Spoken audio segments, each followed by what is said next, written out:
L-24 ta' Wissu kien immarkat bl-ewwel inċident ta' traffiku bl-involviment ta' electric scooter u li bih ġiet informata l-medja mill-pulizija. Is-sewwieq tal-iskooter weġġa' gravi u ttieħed b'urġenza l-isptar Mater Dei wara li ngħata l-għajnuna fil-post tal-inċident. L-inċident seħħ it-tlieta fil-5 ta' wara nofsinhar fi triq Burmarrat San Pawl il-Baħar fejn kienu involuti electric scooter misjuq minn żagħżugħ ta' 25 sena residenti San Pawl il-Baħar u Toyota Vince li kienet qed tinstaq minn mara ta' 40 sena residenti l-Mellieħa. Appena ħarġet din l-aħbar fuq is-sit netnews.com.mt kienu ħafna l-kummenti tan-nies li esprimew diżappunt għan-nuqqas ta' għarfien u infurzar fejn jidħol l-użu tal-electric scooter fit-toroq ta' pajjiżna. Oħrajn saħħu li kienu qed jistennew li jseħħ inċident u jekk ma jsirx xi ħaġa jista' jkollna disgrazzi ikbar fit-toroq tagħna.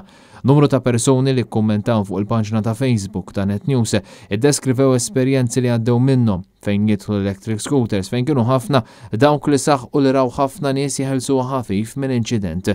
Oħrajn spjegaw li qatt ma raw persuna li bsa helmet waqt li qed issuq l-scooter, fattur li kabbar ir-riskju ta' feriti gravi jekk jinqala inċident. Fl-aħħar ġimgħat innotajna żieda qawwija fil-popolarità u fl-użu tal-scooters tal-elettriku madwar Malta u Għawdex, b'mod partikolari fl-akwati ta' Buġibba, San Ġiljan u ta' Sliema. Huwa fatt li dawn l-scooters f'termini ta' tniġġis tal-arja huma mezz ta' trasport aħjar minn vetturi oħrajn li jużaw il-fuel biex jaħdmu, madankollu xorta qed tinħoloq kontroversja dwar il-mod kif qed jinstaqu, il-mod ta' kif qed jitħallew fit-torq u anke mnuqqas ta' għarfien dwarhom.